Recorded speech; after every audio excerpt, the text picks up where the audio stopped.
J'ai Christophe qui m'a demandé sur TikTok, est-ce que les personnes évitantes peuvent montrer face à leurs amis une forme d'ego et un orgueil fort? Oui, absolument. Les personnes au style d'attachement évitant peuvent parfois manifester en fait un ego fort et une forme d'orgueil, surtout en présence d'amis ou dans des contextes sociaux où il est important pour elles de préserver une image d'autonomie, de maîtrise de soi, voire de supériorité émotionnelle.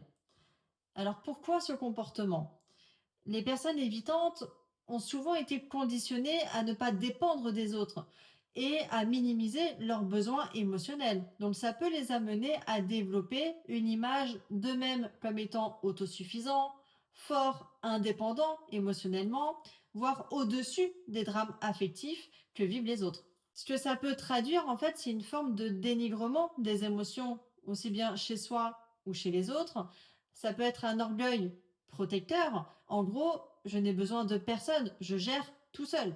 Ça peut être aussi un refus de vulnérabilité, même devant des amis de qui il se rapproche ou elle se rapproche.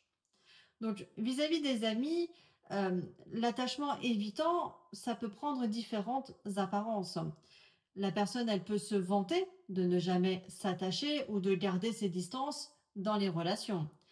Ça peut également diminuer les difficultés des autres, comme pour montrer qu'eux-mêmes sont au-dessus de ça.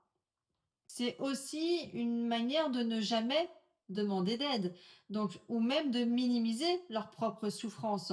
Parfois même avoir des jugements tranchants sur ceux qui montrent trop d'émotions ou trop de dépendance affective. Est-ce de l'ego ou est-ce un instinct de protection? En fait, ce qui ressemble à de l'ego ou de l'orgueil, en réalité, c'est une carapace émotionnelle. C'est une peur d'être vu comme quelqu'un de faible ou de vulnérable. C'est un mécanisme de défense contre l'intimité et le rejet.